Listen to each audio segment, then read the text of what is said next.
Good afternoon. Today I'm presenting my annual report for 2021, and this is the annual report. And of course, I'm presenting this report in the light of the very serious developments we have seen in Ukraine with the Russian invasion of Ukraine. The annual report covers our work to strengthen NATO's deterrence and defense, support for our partners, and our adaptation for the future. In the last months, our security environment has dramatically worsened. President Putin's brutal invasion of Ukraine is shocking, but it is not a surprise. NATO shared intelligence publicly and repeatedly warned that Russia was poised to launch a full-fledged invasion of Ukraine. We prepared for the worst, but worked hard for the best.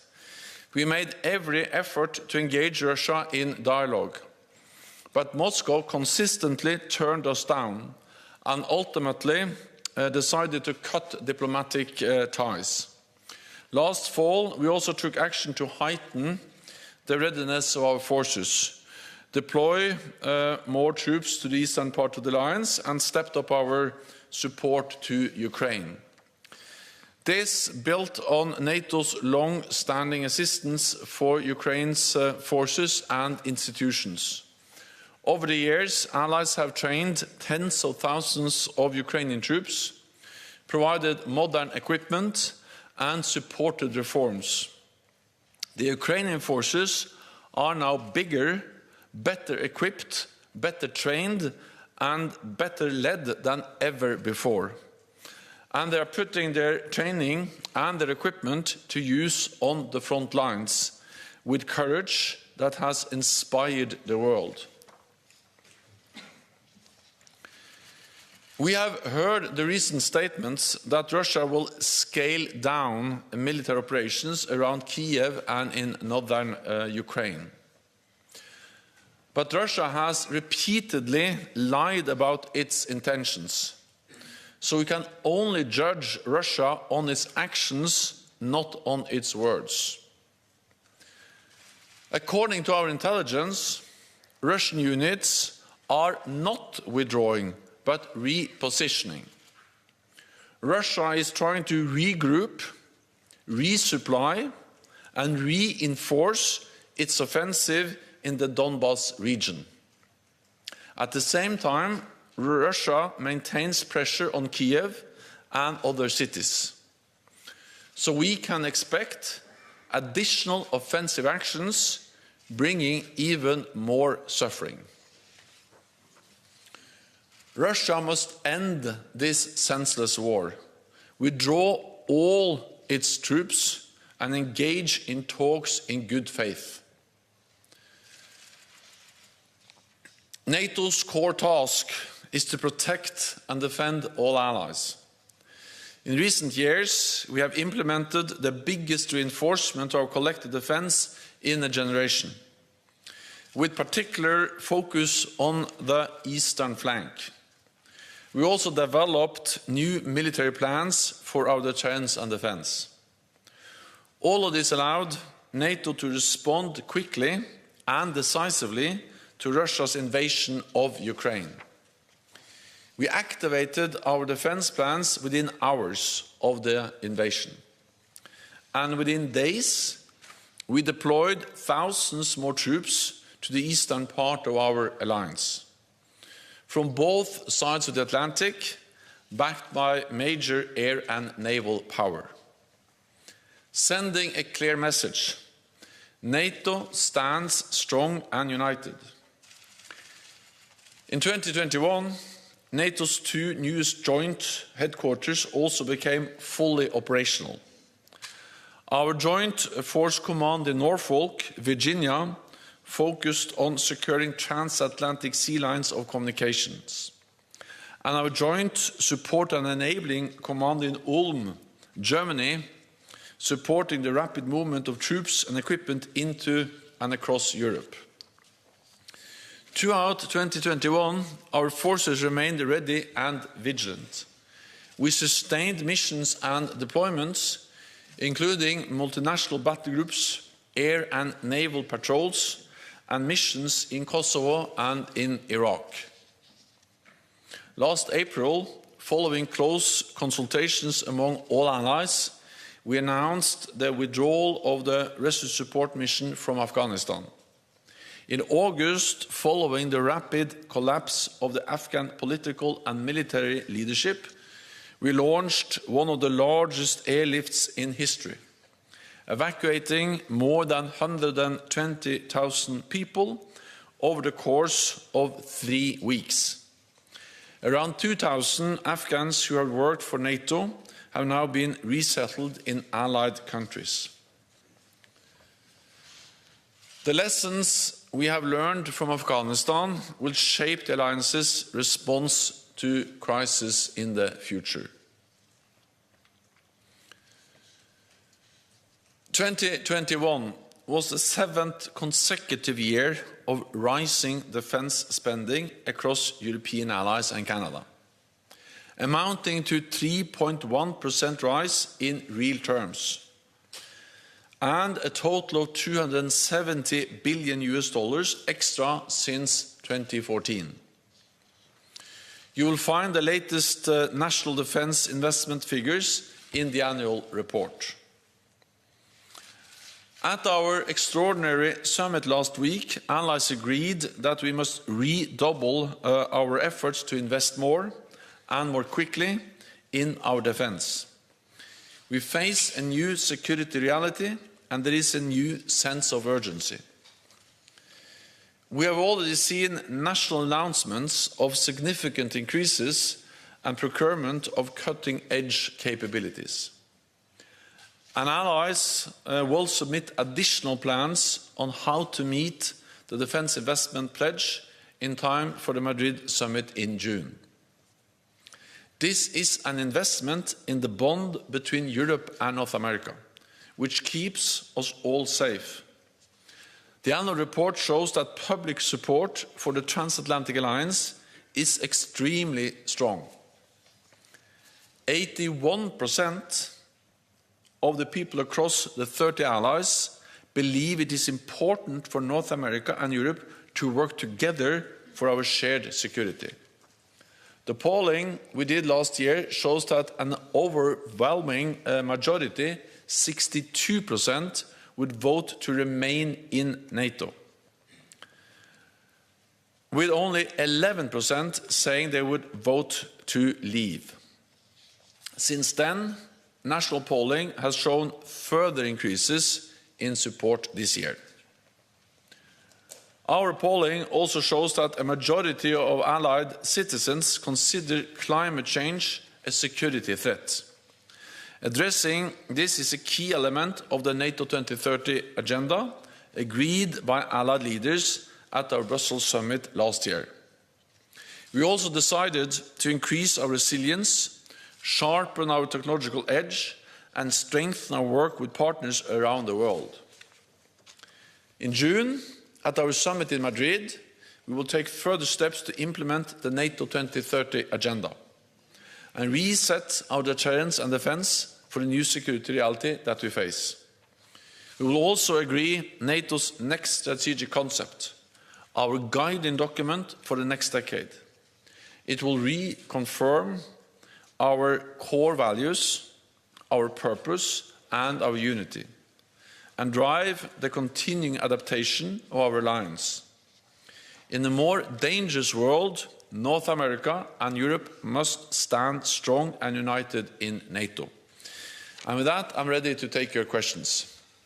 Okay, we'll start with Deutsche Welle, lady in the fourth row there. Thank you very much. Secretary General, we heard some cautious optimism after the fresh round of talks, negotiations between Ukraine and Russia. However, you just said that Russia has been lying about its intentions. So what is your assessment? Has progress been made? Thank you.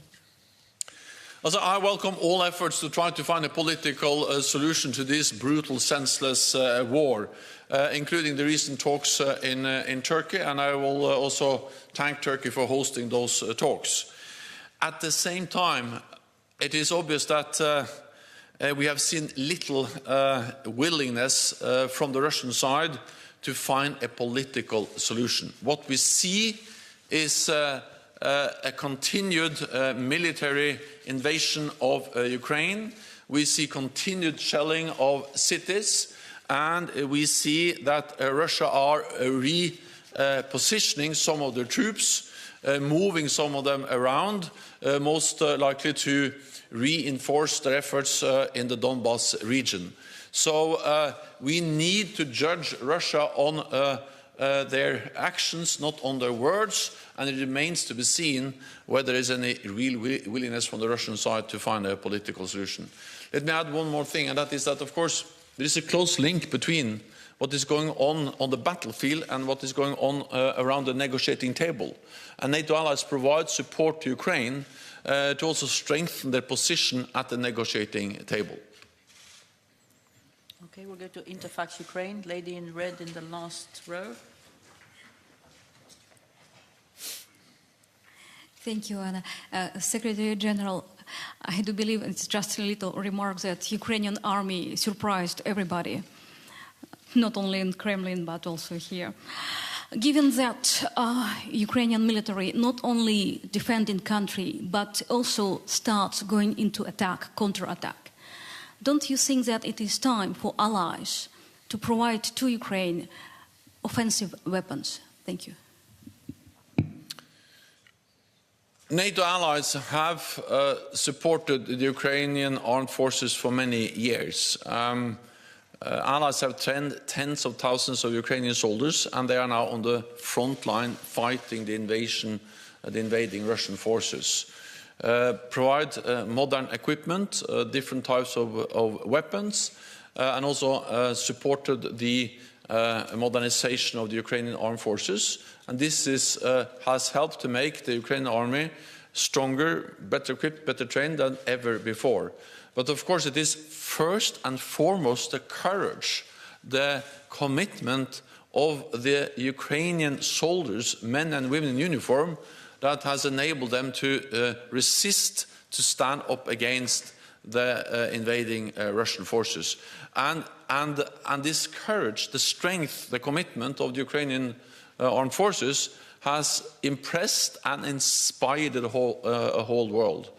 And therefore I really pay my tribute to the courage of the armed forces of Ukraine, the people of Ukraine, and the political leadership of Ukraine, not least represented by President Zelensky. NATO allies have also stepped up our support, military support to Ukraine after the invasion, with also advanced weapon systems, advanced air defense systems, anti-tank systems, and other ammunition, fuel, and many other types of weapons and military support. This is now making a real difference on the battleground every day. Of course, this equipment, these supplies are key for the advances and the strength that the Ukrainian army has been able to show since the invasion 5 weeks ago. We'll go to Associated Press, gentleman standing at the back. Yeah. Thank you. Mark from Associated Press.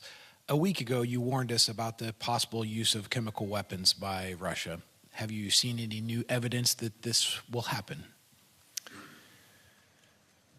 I'll be very careful speculating too much about the likelihood, but what I can say is that any use of chemical weapons will be a blatant violation of international law. It will change the nature of the whole conflict, and NATO allies have also made it very clear that, of course, that will have severe consequences. NATO allies have also provided some support to Ukraine to help protect against chemical and biological warfare, protective equipment, equipment to detect and identify a chemical attack, But on the likelihood, I will not speculate. I will only say that any use of chemical weapons will be absolutely unacceptable. Okay, we'll go to AGI, the Italian news agency.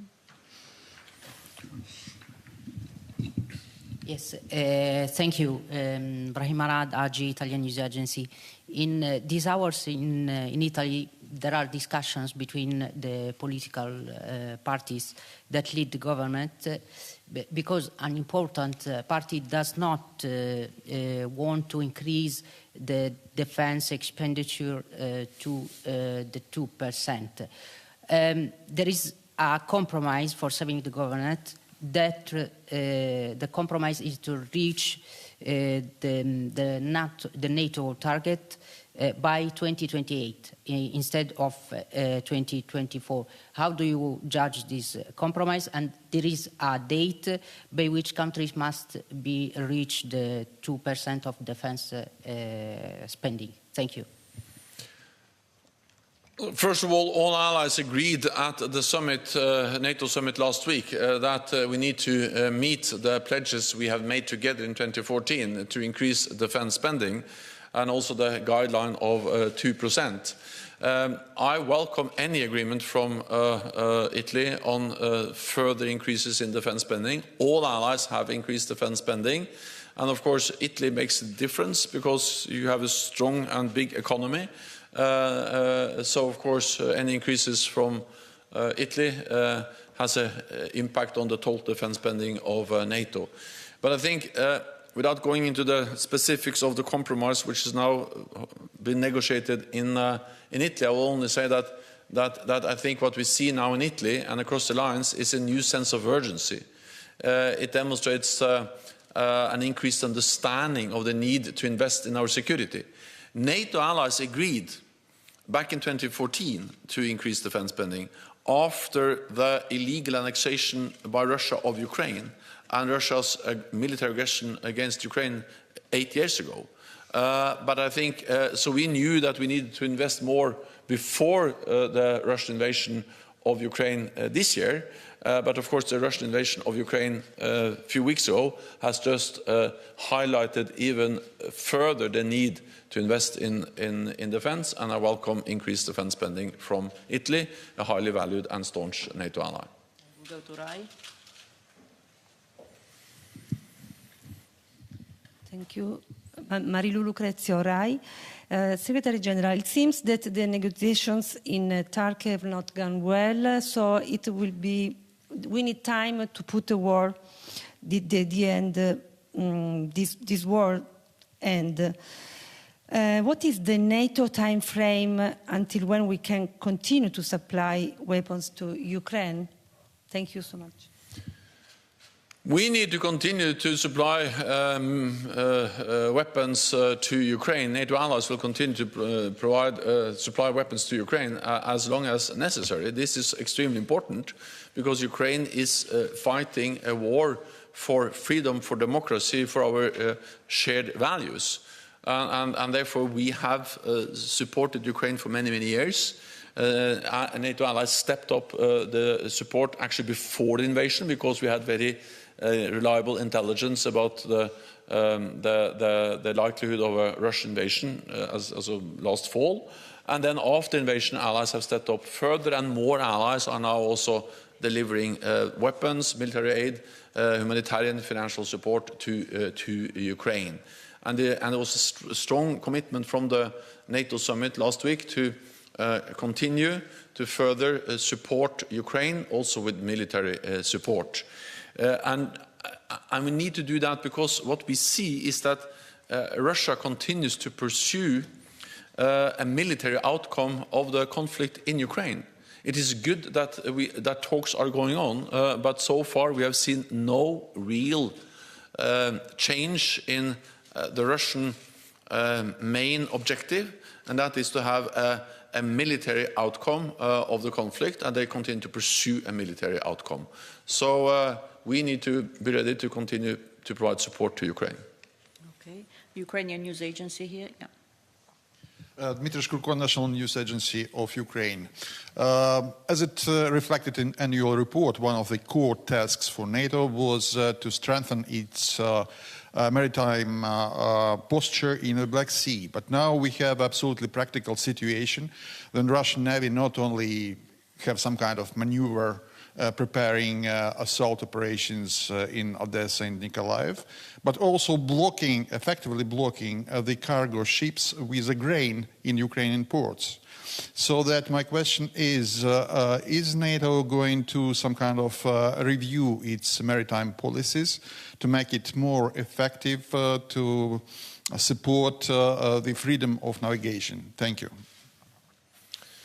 The Black Sea is of great strategic importance for NATO. We have 3 NATO allies, which are littoral states, Turkey, Bulgaria, and Romania. And then we have 2 close partners, Ukraine and Georgia, all littoral states to the Black Sea. So the Black Sea is of great importance for NATO. We also know that the Black Sea and the harbors of Ukraine are also key for the export of grain and food to the rest of the world. So the Russian blockage of Ukrainian ports is not only a big problem for Ukraine, but it's a problem for people all over the world, and it's causing a spike, a high increase in the food prices all over the world. So it is extremely important that this blockage ends, and that Ukraine again is freely allowed to export grain to the world market, to feed people and to reduce prices of food globally. And this, of course, makes the Russian blockage of Ukrainian ports an issue that matters for actually the whole world, for food, for the wealth and the livelihood of people globally. NATO allies are very closely monitoring the situation in the Black Sea, and we are working with also NATO allies are present in the Black Sea. We have the 3 littoral states. We do air surveillance, and of course this highlights just the importance of ending the war to enable normal commercial traffic in the Black Sea. Polish TV, lady in red. Dominika Czasic, I have a question about Kaliningrad, because we heard a few times in Russian state TV, but not only, that Russia considers plans to explore a corridor to Kaliningrad. And do you consider this as a real threat for Poland? And if I make a question, have a second question about Finland, because just a few minutes ago we realized that Finland will possibly apply for the membership of NATO, and the decision should be taken on the end of May. And could you comment this as well? Thank you very much. Also on Kaliningrad and any land corridor, of course, we are there to protect all NATO allies. That includes also, of course, the Suwalki Gap and both Polish and Lithuanian territory. So to make sure that there's no room for misunderstanding or miscalculation in Moscow about that, we have significantly increased our presence in the eastern part of the alliance. And also NATO leaders, when they met last week, they also started or asked our military commanders for options for how to further and strengthen our presence in the eastern part of the alliance, because we face a new reality and we need a more long-term adaptation of NATO's deterrence and defense, including the presence in the east. So we are there to ensure that Russia doesn't use Kaliningrad or any other pretext to launch any kind of aggressive actions against any NATO ally. On Finland, NATO has always supported the fundamental right of every nation to choose its own path. And that includes, of course, the right for Finland and also Sweden to decide to not aspire for membership, as has been their policy for decades. And we have totally respected that. But of course, we also will respect if Finland decides to change and to say that we are now ready to apply for membership. This is a Finnish and only a Finnish decision, sovereign decision by a sovereign democratic state to make. we will respect it regardless of the conclusion. Finland is a very close partner. There are no other partners who are closer to NATO than Finland and Sweden. I visited Finland and Sweden last fall, and I saw how Finnish and Swedish troops meet the NATO standards, how closely we're able to work together, Finland and Sweden and NATO troops. And of course, if they apply, I expect that they will be very welcomed and that we'll find a way to quickly agree the accession protocol and follow up on a membership of Finland. But again, it is for Finland to decide, and we will wait until Finland has made any decision on the issue of membership. We'll take a couple of questions online, and we'll go to TV2 Denmark. Divya Das. Yes, hello, thank you. Divya from TV2 Denmark. So Denmark is offering to send 800 more troops under NATO command to the Baltic countries. First up, will NATO accept this offer? And secondly, if I may, sir, the government of Denmark has recently pledged to spend more on defense. Denmark would reach the guideline of 2% of GDP by 2033. That is 11 years from now. Is this, in your opinion, ambitious enough? Thank you. Denmark is a highly valued ally, which is contributing to our shared security in many different ways. With presence in the Baltic region, you have also been part of different NATO missions and operations, including fighting terrorism. You led the NATO training mission in Iraq, and you also invest heavily in new modern capabilities, including new fifth-generation aircraft. And all of this is essential and important contributions to our collective defense, to our shared security. And I would like to commend Denmark now for stepping up, for investing more, and also increasing your presence in the high north. All of this is important for all NATO allies. I also welcome the commitment to reach the 2% target. We have a commitment to do that as soon as possible. At the same time, I just welcome the fact that Denmark has now clearly identified that they have a plan to reach 2%, and with a strong economy, a growing economy, this will in the coming years mean significant additional allocations of funding for the Danish defense budget, and that will be important for all of us. When it comes to the 800 soldiers or personnel assigned to NATO missions, of course we welcome that. It's extremely important, and we welcome also that Denmark has already provided more troops and also some more troops on higher readiness. That's extremely important, something which is very much welcomed. We are now in the process of assessing the need to adjust our presence in the eastern part of the alliance for the longer term. And of course, as part of that adjustment of NATO presence in the east, Danish troops will be very much welcomed. And we'll next take a question from Romania, Robert Lupitu from Calea Europeană. Good afternoon. Thank you for taking my question. Mr. Secretary General, we know that Germany has decided to boost its defense spending with additional 100 billion euros. Poland wants to boost its defense till 3% of GDP. Romania as well to 2.5% of GDP. I want to ask you, do you have an evaluation, given the practical way that the Russian war in Ukraine is happening, about possible new capabilities that, for instance, Germany or countries from the eastern flank will need in terms of land equipments, naval or aerial defense? Thank you. First of all, I welcome the very strong commitments and announcements made from several allies to invest more. The German announcement to meet the 2% target now already, and also from Romania, Poland and others to exceed the 2% guideline. Together this makes a huge difference. I have for many years been a politician. I know it's hard in a way to allocate money for defense because then there's less money for health, for education, for infrastructure and other important tasks.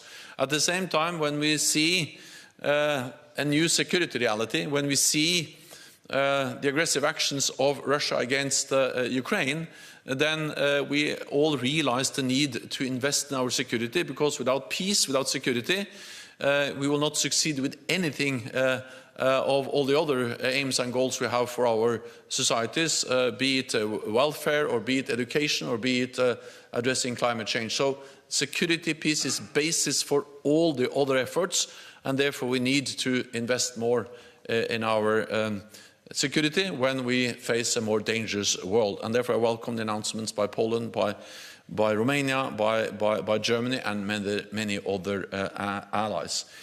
In NATO we have a defense planning process where we actually, through a very thorough and comprehensive process, go through the different needs, the different capabilities, and then we identify capabilities.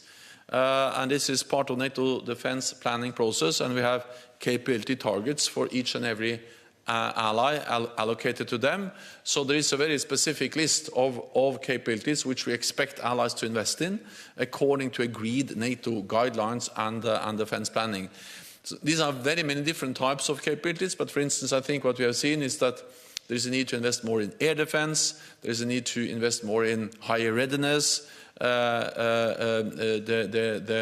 to also have more ammunition, more ability to sustain operations for a longer period of time, and high-end capabilities in general. I cannot go into all the details, but I can only say that we have already agreed in NATO how to spend more investments from NATO allied countries according to an overarching agreed plan which strengthens the whole alliance when we work together. Okay. We'll go to the gentleman here. Hello, Mindaugas Laukagalis from Lithuania National Radio and Television. I have two questions. Would you say that strengthening the eastern flank is one of the main priorities of NATO this year? And in relation to that, for new capabilities, NATO needs more money, and you said that you welcome. A lot of countries already said that they are going to boost their defense expenditure. Will it be hard to convince other countries in the West, for example, when the economies are facing higher energy prices and a lot of economical issues at the moment? Thank you. What we have seen over the last years is that we have specifically increased NATO presence in the eastern part of the alliance. And of course that reflects the aggressive actions of by Russia against Ukraine, especially since 2014.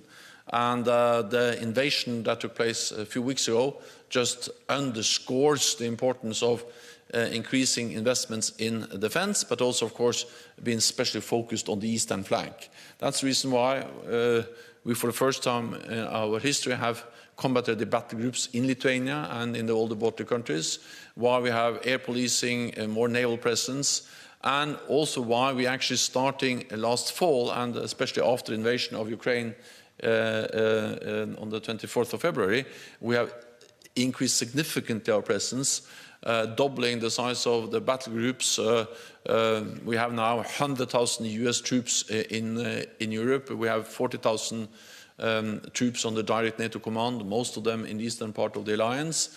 And we have hundreds of thousands of troops across the whole alliance on heightened alert. So yes, the focus has been, and I expect will continue to be, very much on the eastern part of the alliance. Having said that, I think it's important also to underscore 2 points, or to highlight 2 points. One is that our security is indivisible. It is interlinked. For instance, when we are focused on the transatlantic bond, or do we see now the cold response exercise going on in northern Norway, or the exercise which has taken place there, that's about the north. But it's also very much about the link between North America and Europe, protecting the sea lines of communications between North America and Europe. They are important for the defense of the eastern flank.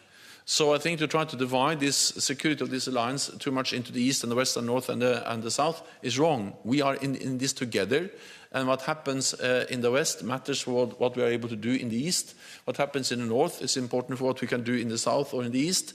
So we are one alliance. We have a 360 degree approach. And of course, in the south, we see instabilities, we see terrorist threats, and we also see actually more presence of Russia in the south. We see them in Syria, we see them in Libya and elsewhere. So yes, we have increased our presence in the east, but we need a 360 degree approach. We need to address all the challenges from any direction.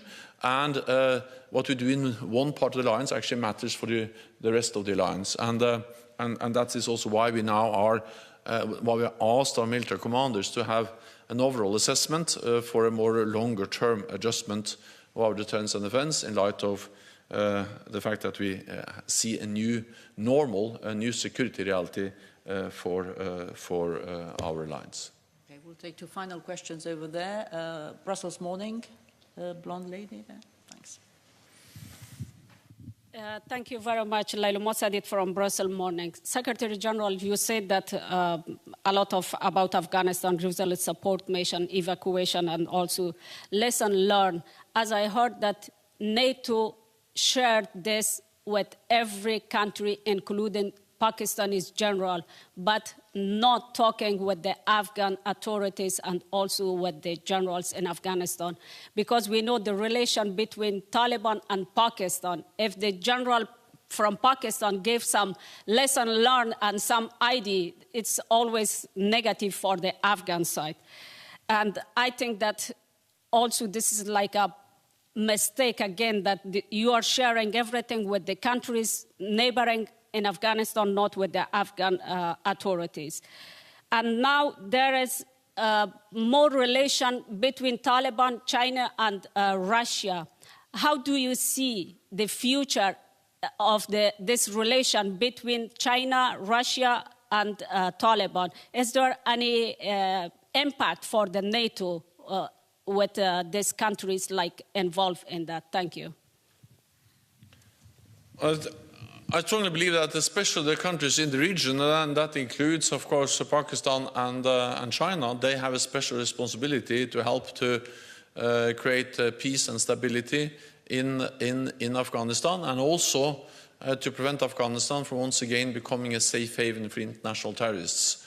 And as we have stated all the way, is that we will, of course, continue to be focused on our efforts to fight international terrorism, and including to be focused on how to prevent Afghanistan from once again becoming a safe haven for terrorists to organize, to plan terrorist attacks against our own countries. NATO as an alliance is not present in Afghanistan anymore, but NATO allies are, by providing humanitarian support, helping through different voluntary or non-governmental organizations. Allies are providing significant support, development aid, to try to alleviate the humanitarian catastrophe we may face there, not least because of the risk of food shortages and also the decisions made by Taliban, for instance, to not follow up on the promise they have made to provide education also to girls. So allies are focused, allies are closely monitoring, and allies are calling on the Taliban government to make good on their promises, and we do that despite the fact that NATO as an alliance has ended its military presence in Afghanistan. We will continue to call them to do so, especially on providing education to girls. Final question from Le Soir. Thank you, Philippe Renier, Journal Le Soir. In the vein of what you've just said regarding the defense spending, do you expect the leaders, the need for the leaders to agree on new targets at the summit, even higher targets for sure? Thank you. So our focus was at the summit we had last week to make sure that we deliver on what we have done, what we have already agreed, the 2% guideline. And of course, the 2% guideline is not a ceiling; it's a minimum. It's a floor. So of course, it's absolutely possible to do more. And we have already seen that many allies, or several allies, have announced that they will spend more than 2%. And based on the numbers published in the annual report, and you can see the different individual numbers for the individual allies in the report, but also based on the announcements we heard last week at the summit, I'm absolutely confident that a big majority of allies will meet the 2% guideline, and more of them will actually spend more than 2%. So allies are moving in the right direction. Allies are investing more than for many years in defense, and this is extremely important because we see that we live in a more dangerous world. Thank you very much. This concludes this press conference. Thank you. Thank you.